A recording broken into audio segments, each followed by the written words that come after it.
Today we are talking about in-laws, okay? Now, you either love them or you hate them, right? They're just wonderful supports or they drive you nuts. Despite an hour-long family intervention, my first guest, Carrie and her husband, Ernie, and her mother, Wanda, are back for more help. Now, here's what we know about them so far. You'll remember them. My mom and my mother-in-law have been fighting since the day of my wedding, and it is driving me crazy. Carol and I have never, ever seen eye to eye. He calls me a and the F word. They even got into a screaming match at my youngest daughter's first birthday party. She said, "What'd you say?" She put her hand up and I said to her, "Go ahead and hit me once." The worst part of the whole thing is my husband and I constantly argue about whose parent is right. This is very stressful for me. It drives me crazy all the time. Ernie is almost a clone of his mother. He's lazy, grungy, sloppy. Wanda and I have never gotten along. See you, Ernie. Yep. I think Ernie has every right to be upset with my mom because she has done a lot of bad things. Doesn't this hurt the children? Yes. Maddie has been having trouble being potty trained, and she in her underwear at Wanda's house. Wanda took and rubbed him in her nose. Don't poop in your pants, it's piggy. I tried to talk Carrie out of the marriage. I said, "Carrie, you're too good." My mom and my mother-in-law argued even when we were trying to plan for the wedding. I'm in the door and she said, "And what are you doing here?" I just said, "Get the out of here." These two are getting married. It's about them. It ain't about you. You may be completely right that she was totally out of line and you were completely That's all I legitimate. wanted you to say. I'm going to tell you guys, if you care about those children, the two of you will bury the hatchet.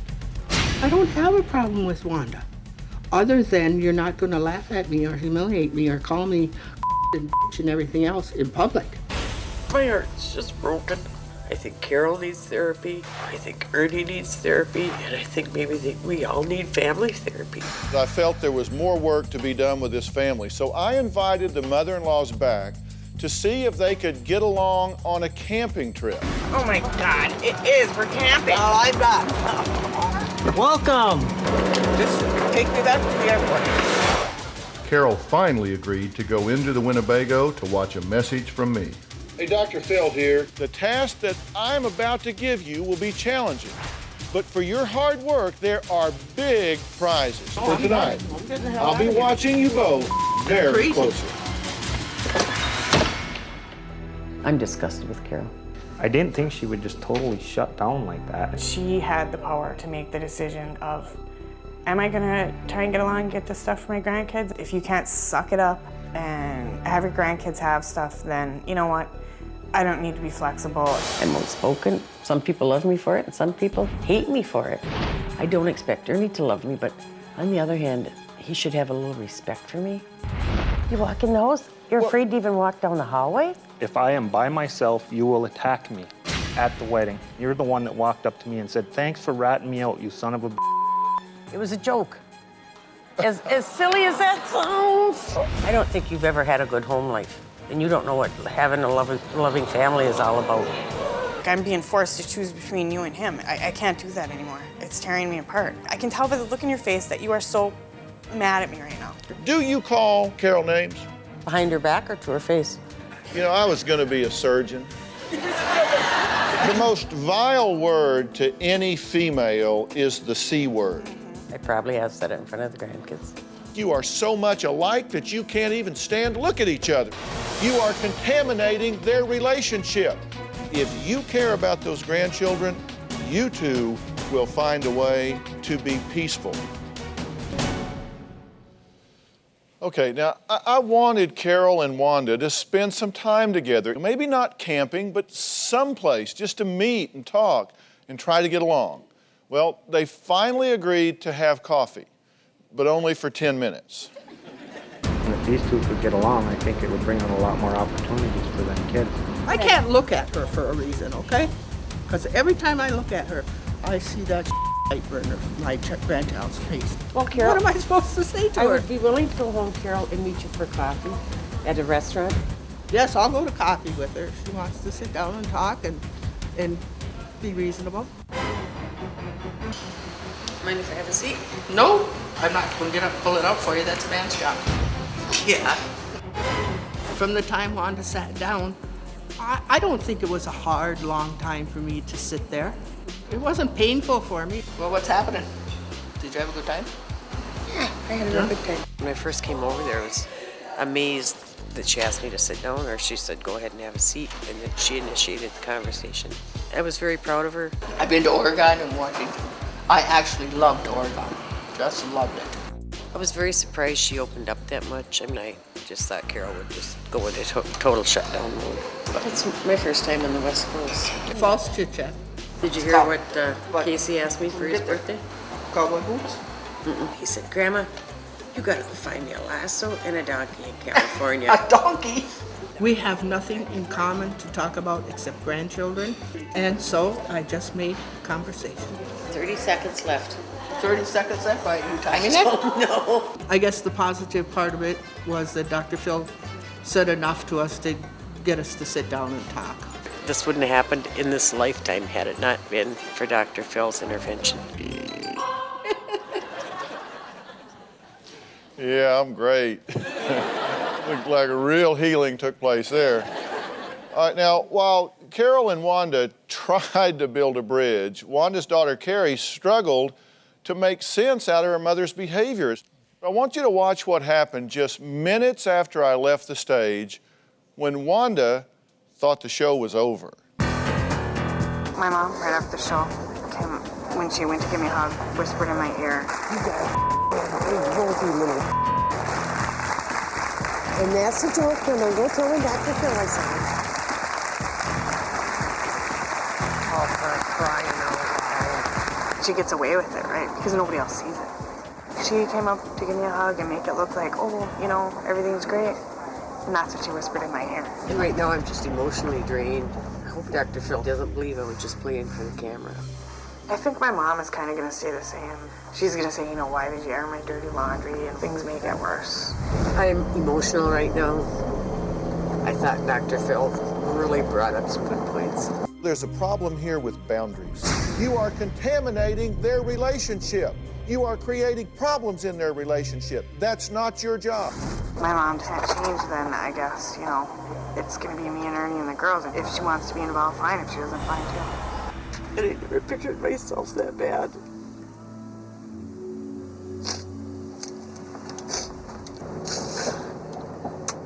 Maybe like DrPhil says, you know, you can't face an issue unless you know what it is, and he's right. I don't feel like I've lost my daughter. I hope not. Clearly, there's more work to be done with this family. So Ernie, Carrie, and Wanda will be joining me when we come back. Plus, you need to find out who walks out of a family meeting when emotions reach a boiling point. We'll be right back. We're talking about in-law dilemmas. Now, Carrie and Ernie have been dealing with feuding in-laws really for the past 6 years. Since the last show, Carrie says that her relationship with her mother-in-law has never been better. Unfortunately, her relationship with her own mother, Wanda, seemingly has never been worse. Now, the two wanted to clear the air, so they decided, let's have a family meeting. So we had cameras there. Let's take a look. I basically wanted all of us to get together and clear some of the air. Hi, Carrie. My mom really hasn't talked to me since the show. She's really mad at me because I've been sticking up for Ernie. Well, my hopes for this next half hour is just to have Wanda understand where we're coming from. I'm really nervous. I mean, I've never really stood up to my mom before. I'm not going to dredge up every little thing from 10 years ago. I just want us to get along as a family. And by family, I'm including Ernie. I wish, if you've got a problem with me, just tell me about it.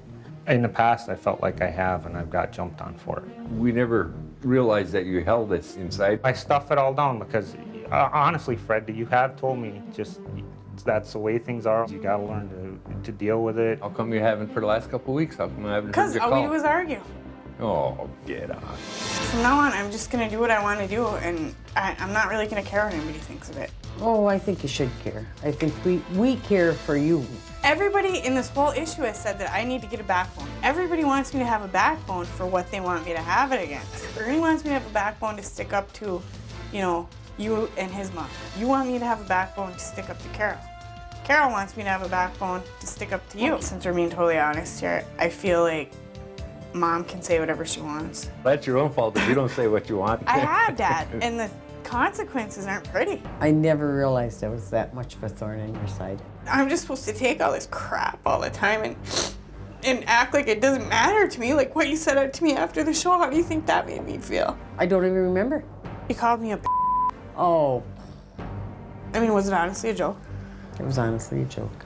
You got a big mouth, you little is what you said. No. Hey, do you think I really meant Yes. Yes, Oh, I do. Sure had a hell of a lot thicker skin than this when you were in high school. Just a young I'm just girl, supposed to I'll have tell you thick that. skin. That's a deal. Well, I can't see we're dredging all this old stuff up. It's helping matters one little bit, so I'm getting out of here right now. It's enough for me. All right. Well, you guys are back, and you haven't been talking much, No. right? Is it because it breaks into an argument? It's like we start talking and then there's all these things that we know we can't discuss because we know that if we discuss it, it'll lead to an argument. So pretty much all we talk about is my girls, and then that's it, you know? All right. Now, Ernie's here, your husband. This is your dad, Fred. Fred, how you doing? Hey. I'm just going to get right to the point here. I feel like you're in this blame game, turf war about who's right and who's wrong. What do you think about what I'm saying? I agree with you 100%, Dr. Phil. And I'm willing to bury everything, put it behind us. But you don't trust that. I have a little, let's be honest. I have some reservations. I do. And I totally agree with what you're saying. I mean, we just had dinner at my brother's house Saturday, and like, I looked at my dad and I got a big lump in my throat because I'm like, I know he's not going to be here forever. And it was like nobody was really rude to us, but I mean, my dad really didn't talk to me, and I just felt like, you know, he's mad at me for the show and everything. And I felt like, why are we wasting this time being weirdos? Because that's not how I want to be with my mom and dad. All right. And you say you actually feel guilty for standing by your husband and your family because you think it's at the expense of your relationship with your mother and father. Yeah. Tell me about feeling guilty about that. Well, I feel like it's a choice. It's a choice between either Ernie or my mom. And I just, you know, it's the two people that I love the most in the world. And I don't feel that I should be expected to make a choice. You know, the reason I wrote it in the first place was so everybody would get along. And it's just like totally, this part of it has blown up into a mess. Well, look, here's something I want everybody to understand. Peace at any price is no peace at all. And what was happening before you came here is everything that's happening now, you were just stuffing it and ignoring it and pretending it wasn't happening, right? Yeah. Okay, so it's not that everybody's gotten worse in terms of the way they're treating you. It's Right. just you're not putting up with it anymore, and there is a price to standing your ground. We're going to talk about that when we come back. My worst fear is that Carrie and our relationship would be worse. We've been so close for so long. I just can't imagine losing that. I guess the thing I've learned is that, you know, she's not going to change. She's never going to change. That's just how she is. She likes to act like she's Miss Mary Sunshine and Miss Happiness and likes to get along with everybody, and she's a liar. She's a big fat liar. Well, that was Carrie talking about her mother, Wanda. Now, since the last show, things between Carrie and her mother-in-law have never been better, but she's struggling to redefine her relationship with her own mother, Wanda. What was up with saying you got a big mouth on you, you little I said, you little witch.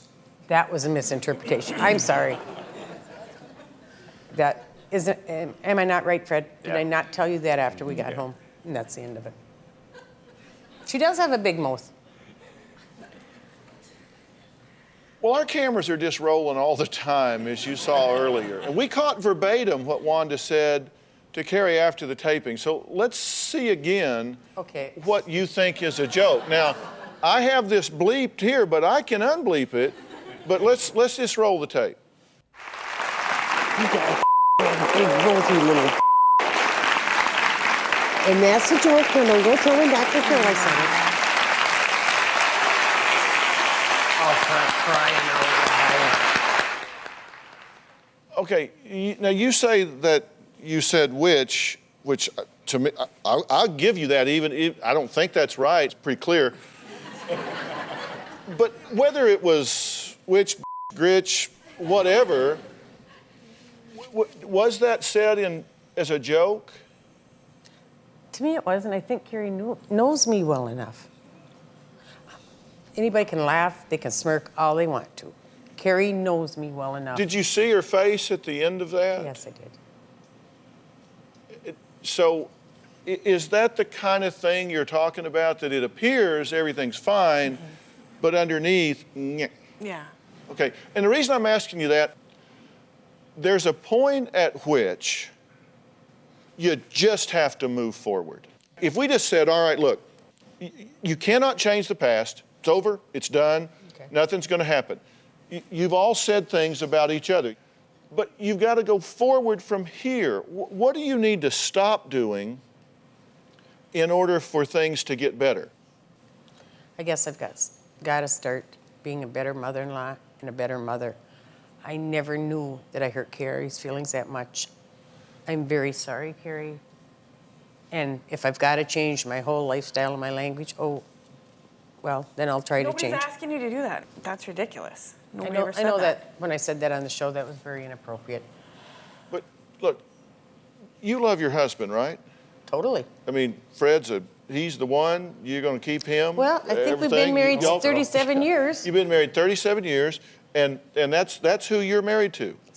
You're not married to Ernie, and somehow or another, it's gotten where you've decided that you have to have the approval in order to be okay with your partner. You said, and I quote, Ernie and I felt great after the show. I stood up to my mom, I stood up to Carol, which I didn't think I could do in a million years. It has empowered Ernie and I. We are more of a team, and I feel much, much better about our relationship as a product of doing that. Yeah, that's true, and I Now, still feel that way.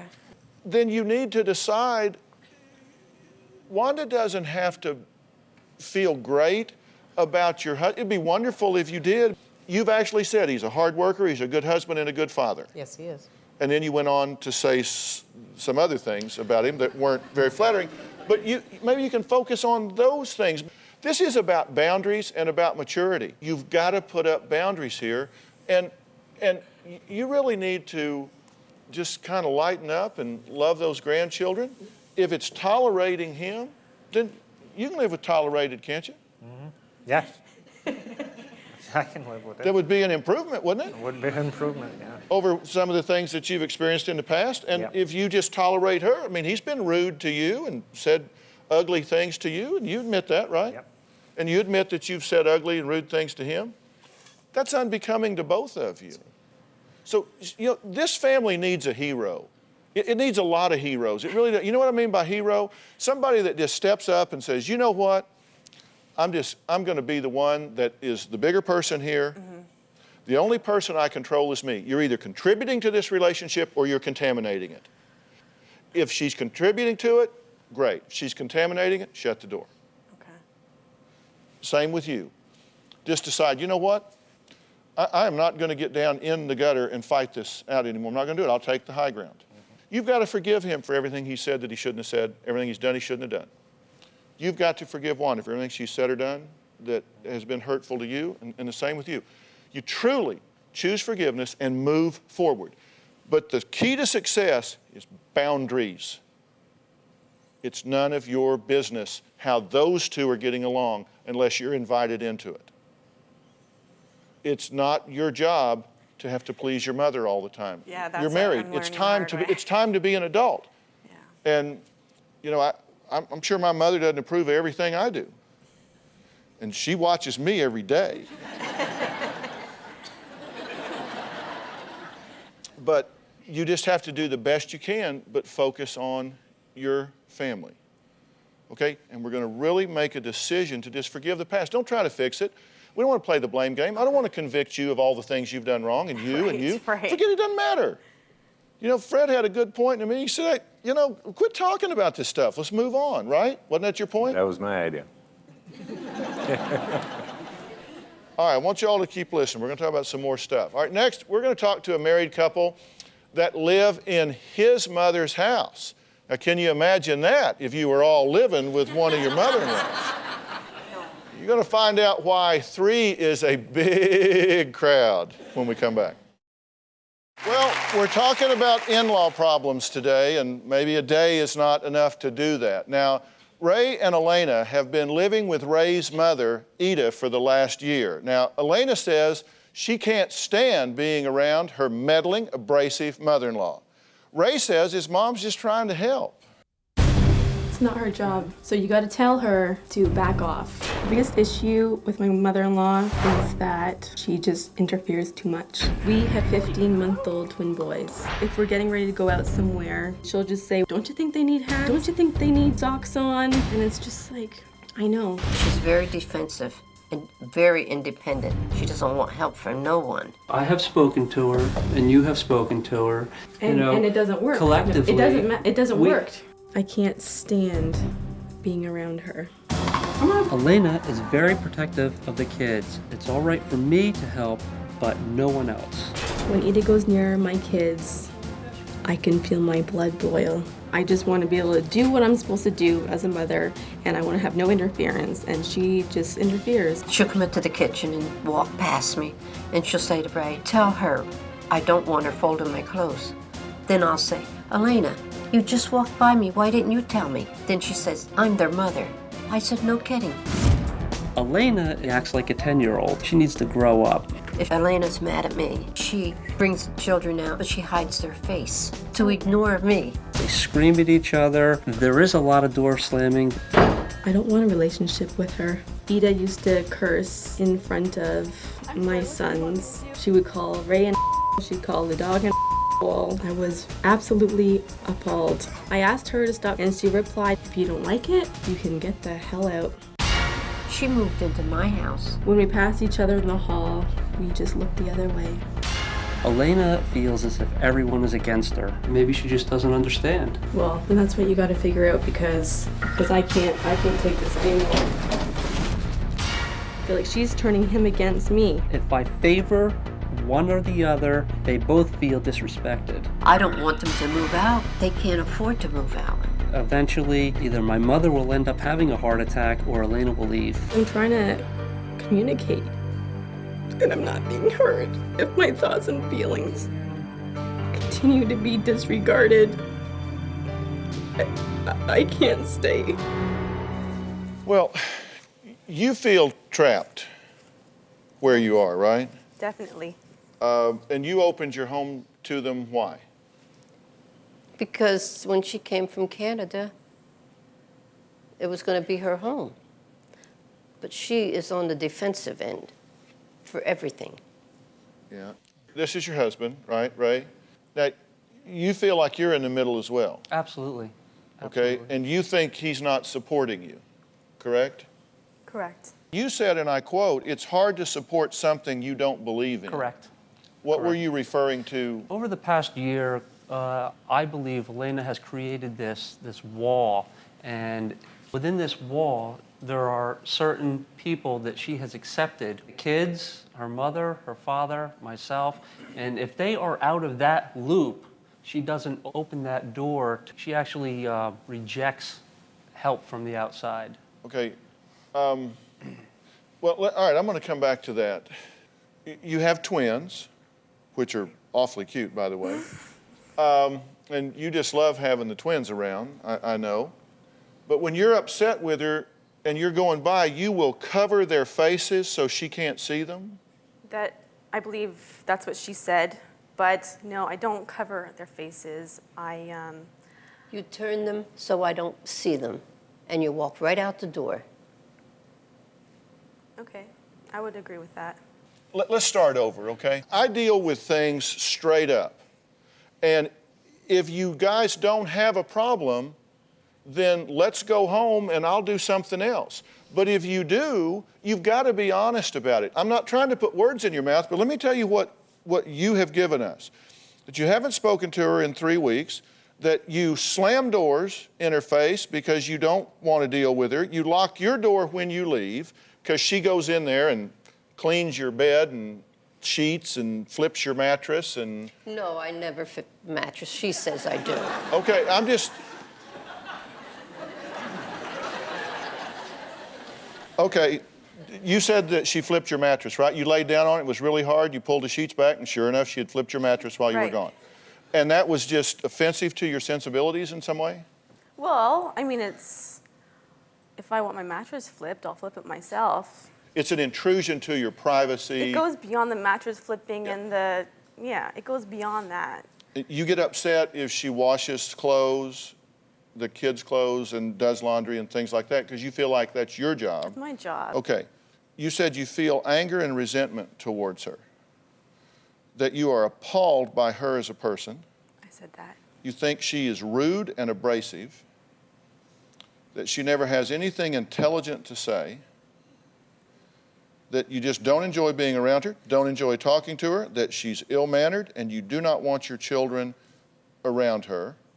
It wouldn't faze you in the least if you never spoke to her again.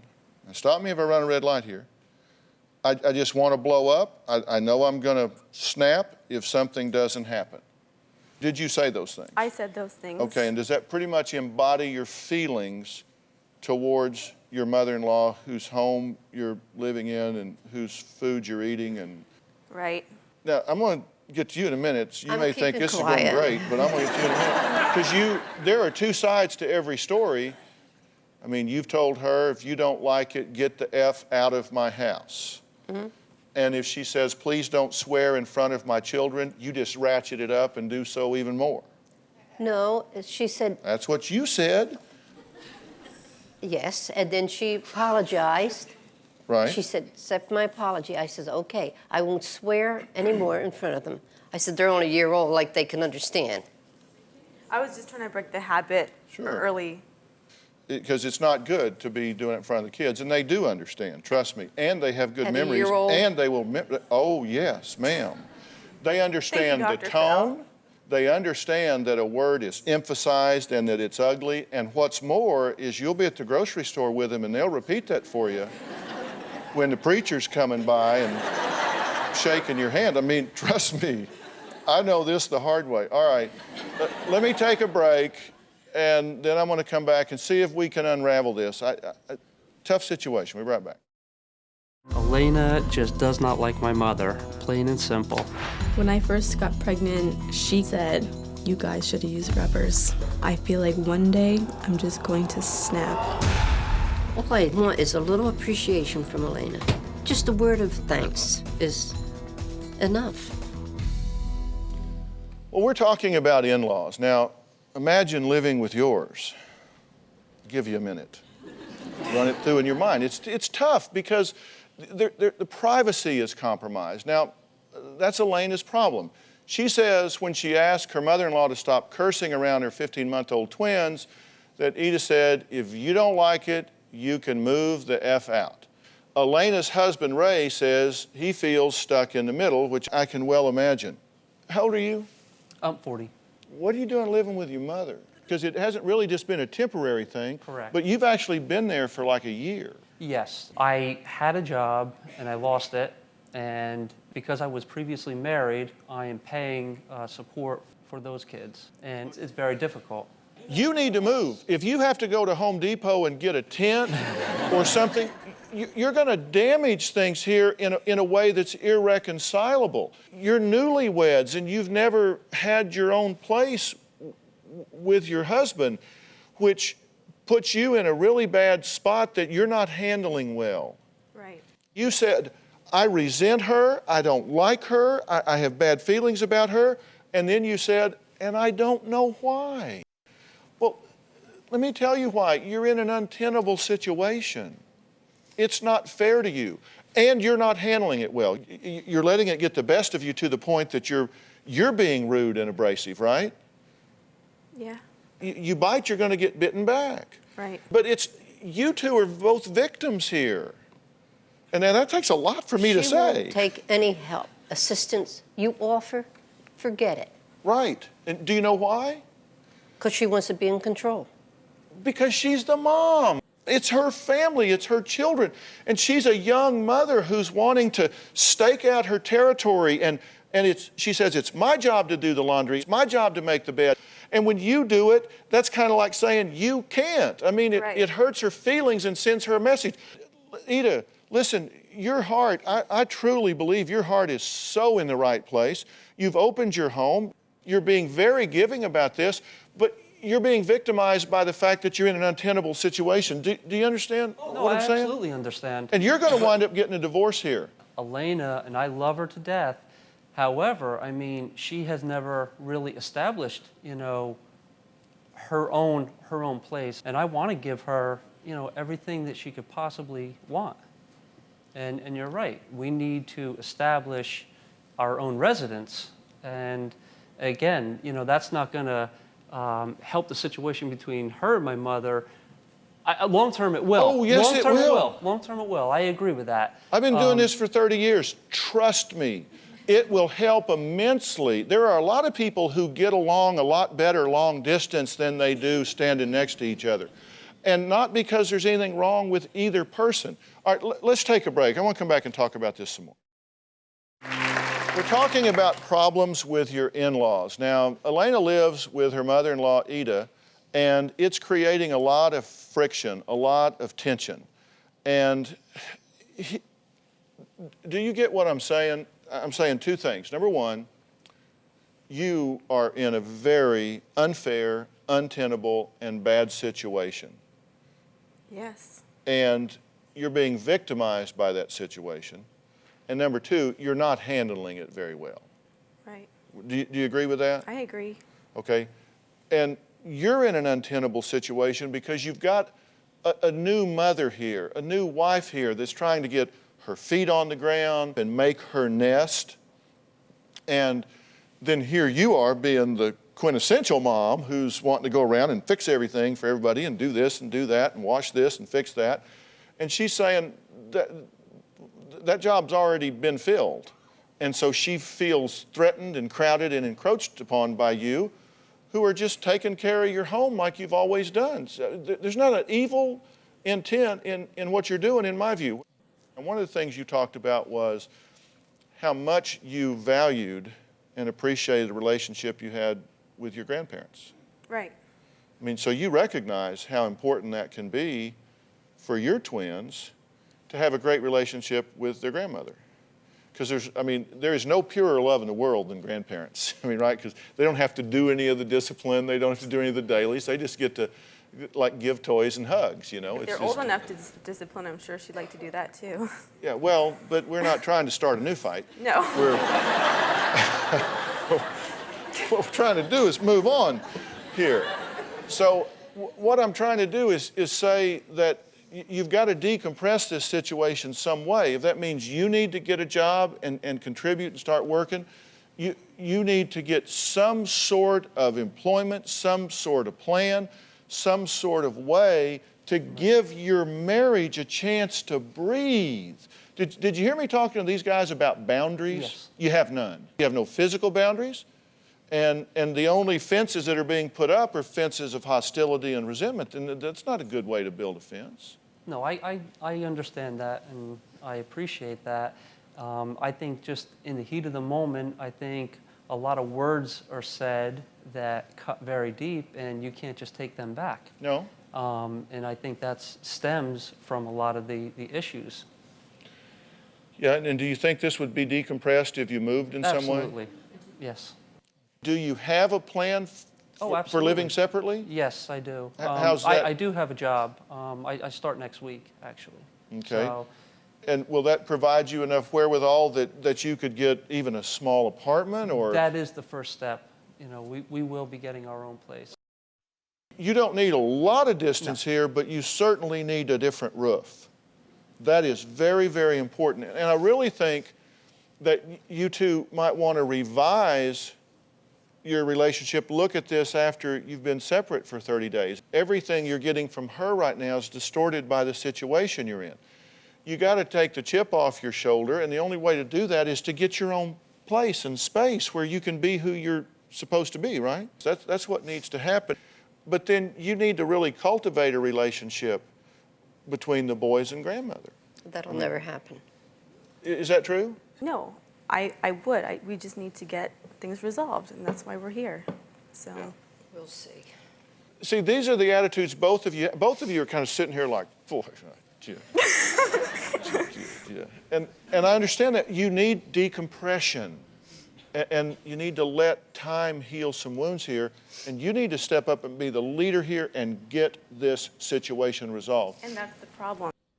In discussions, a lot of the time, Elena always feels everyone is against her, and she takes things out of context. I mean, I support her. I support her 100%. Whenever there's a problem, I'm the one that has to try and fix it, and you just kind of push it away like, oh no, that didn't happen. No, she didn't say that. And you don't come point blank and say anything. You say it through Ray. Just like in the kitchen when you... Okay. There's clearly more work to do here. But all I can do is start this, and I'm saying step one is you need to decompress this situation by getting a different living arrangement. And if you don't do that, this is going to go down in a spiral, and you're going to wind up being divorced again. I agree. And you're going to have 4 kids out there you're paying support on, none of whom you're living with. You need to get this decompressed, and then I promise it will look differently even 2 weeks after you're there. And I will continue to help and work with y'all and support you any way that I can. We'll be right back. Since the show, I think things have changed. I hope for the better. I am happy because the show has helped quite a bit with Carrie and I, because we're discussing things more and talking about things. I think Dr. Phil's intervention has helped because I realize that I can stand up for myself and for Ernie and my family, and the world isn't going to come to an end. Do you have a story or a question for me? Click the link in the description and tell me what in the world is going on.